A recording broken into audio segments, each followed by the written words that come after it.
ዛሬ እኮ ነው ሚስቴን እንግዲህ ጾሙ ገብቷን እኔ ለብቻዬ ለምተኛ አብሬሽ ከተኛው እሳሳታለሁ አልኳት።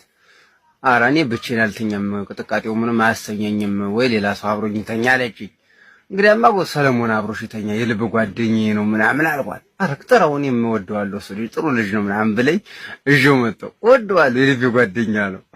አሁን እዤው መጥቼ ማታ እራት በልተን ተኝተን እኔ ወለሉ ተኛው ለመጾም ብዬ እነሱ አልገው ተኙና ለሊት አልገው ሲጥ ይላል። ፈጣሪ ሆይ እዚህ ጉድ አውጣኝ በጾሙ ሊያሳስተኝ ነው ብዬ ሌላ ነገር እያደረጉ ነው ብዬ ጠርጥሬው ማለት እናቴ። አሁን እዚህ ወላ ሲጥ ስነሳ አይጧን አደለየ።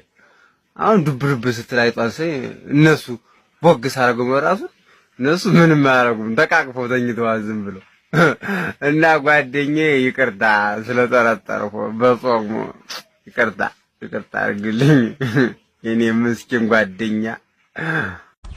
አይ አባዬ ልብስ አጣባን ይዣት መጥቻለሁ። እሷን ይሄ ልብስ አጣባ ፎቶ ላውጣጣላታ ልብሱን እንዴ አባዬ አንቺ ምን አይነት እጆች ናቸው?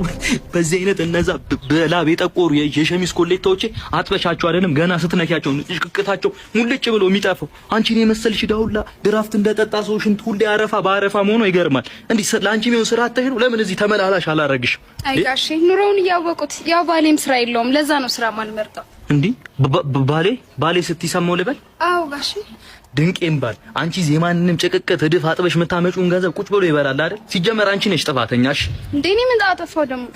እንደኔ አይነቱና መምረጥ የነበረብሽ ይኸውልሽ፣ ሳፋ ሳይሆን ሶፋ የሚመኝልሽ እንትን መዘፍዘፍ ሳይሆን መዘፍዘፍ የሚመኝልሽን ሶፋው ላይ እንደኔ። እንዴት ነው የተሻለ እርካታ ከአቶ በርታ ብራው ሲባል አልሰማሽም እንዴ? ስሚኝ ይኸውልሽ አንቺ እሺ በይ እንጂ እነዚህ እጆች ላርጎ ሳይሆን እርጎ ውስጥ ነው የሚዘፈዘፉት።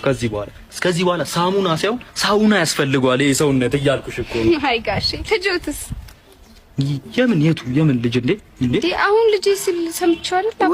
አንቺ ደግሞ እኔ ሰበር ስሜ አባዬ አይደል እንዴ? ይኸውልሽ በጣም ስለምንቀራረብ ነው እንደዛ የሚለኝ። የአይን አባቱ ነኝ እያልኩሽ ነው። እኔ ነኝ ያስገረዝኩት እያልኩሽ እኮ ነው። አባዬ ልብሶቹን አወጣጣችላታለሁ። አወጣህላ እኮ እንትን ላርጎ ኦሞ ምናምን ገዝተህላትና እንዴ? ከየት አሁን ያለ ነው? የት ነው? ያሳ ነው አባዬ። ከቻልክ ላርጎን ከቦሌ አራብሳ አድርግላት። ቶሎ አንቺ ዋሸር ወይ ጋሼ አትበኛ እንዴ? ምንድን ነው እና ምን ልበለው? 555 በይ። በስመ አብ ወወልድ ወመንፈስ ቅዱስ። አስደነገጥከኝ እኮ ቤቢዬ። ትንሽ ወደ ኋላ ጠጋ በልልኝ ፍቅርዬ። ዙም ሆንክብኝ እንዴ ልዬ